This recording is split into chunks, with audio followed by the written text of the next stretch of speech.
Sesuai amanat pada pasal 274 Peraturan Pemerintah Nomor 22 Tahun 2021 tentang penyelenggara perlindungan dan pengolahan lingkungan hidup menyebutkan bahwa setiap orang yang menghasilkan limbah wajib melakukan pengolahan limbah yang dihasilkannya. Dinas Lingkungan Hidup dan Kebersihan Kota Jayapura melakukan sosialisasi perlindungan dan pengelolaan limbah B3 kepada penanggung jawab usaha di sektor kesehatan. Dihadiri dan dibuka secara langsung oleh penjabat Wali Kota Jayapura Christian Sohilait. Pengelolaan limbah B3 merupakan salah satu rangkaian kegiatan yang mencakup penyimpanan, pengukuran, pemanfaatan, pengangkutan, dan penggunaan limbah B3. Termasuk penimbunan hasil pengolahan tersebut, sebagian besar pelaku usaha dan atau kegiatan tidak menyadari bahwa limbah yang dihasilkan termasuk dalam kategori limbah B3. Tujuan dari sosialisasi ini adalah pertama, pentingnya pengolahan limbah B3 di fasilitasi pelayanan kesehatan.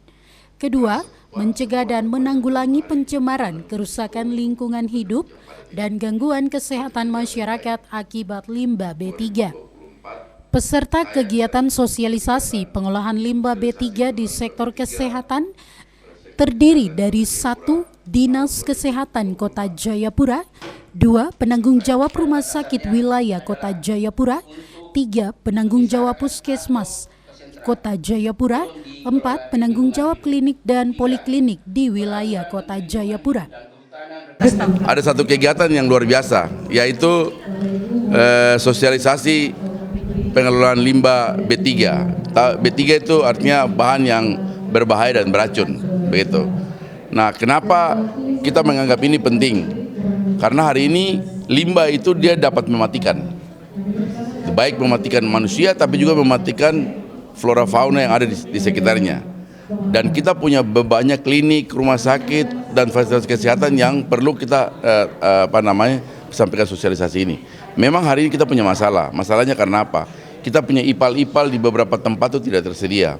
Mau bangun IPAL hari ini itu rata-rata 300 juta baru bisa IPAL itu jadi. Dan perlu waktu yang banyak, harus ada AMDAL, harus teman-teman. Nah, itu yang saya lihat hari ini kita punya masalah. Jadi kita punya masalah kedua itu karena masalah pertama manajemen, tapi masalah anggaran. Kalau saya pikir sosialisasi hari ini dia menolong semua teman-teman yang ada di klinik, yang ada di fasilitas kesehatan yang lain, apotek dan lain-lain, paling tidak bisa mengelola dengan cara yang ada dulu, itu dulu. Sambil kita tahu apa yang terjadi di klinik atau apotek mereka masing-masing. Intinya begini, saya ingin menghimbau kepada semua mereka yang punya apotek, mereka yang punya klinik atau fasilitas kesehatan rumah sakit lain, mari prioritaskan hal yang berkaitan dengan limbah berbahaya ini. Karena dia bukan saja merusak lingkungan di kantor itu, tapi dia juga dapat merusak alam lingkungan yang ada di sekitar kita. Kegiatan ini mendatangkan beberapa narasumber, diantaranya penanggung jawab apotek wilayah Kota Jayapura, narasumber dari Dinas Kesehatan, narasumber dari Dinas Lingkungan Hidup dan Kebersihan Provinsi Papua, serta narasumber dari Fakultas MIPA Universitas Cendrawasih dan dari Dinas Lingkungan Hidup dan Kebersihan Kota Jayapura. Oke, hari ini kami dari Dinas Lingkungan Hidup mengumpulkan para pengelola rumah sakit, baik rumah sakit pemerintah maupun rumah sakit swasta yang ada di Kota Jayapura, dan juga penanggung jawab klinik, apotek yang menghasilkan limbah B3, limbah bahan berbahaya dan beracun. Kami akan mensosialisasikan tentang bagaimana pengelolaan limbah B3 sesuai dengan aturan yang berlaku, dan juga apakah dalam pengelolaan limbah B3 untuk fasilitas-fasilitas kesehatan tersebut apakah selama ini mereka sudah melakukannya. Jadi nanti kami berharap dari sosialisasi ini kita membangun pemahaman bersama untuk kita sama-sama mengelola limbah B3 secara baik dan benar sesuai dengan aturan yang berlaku.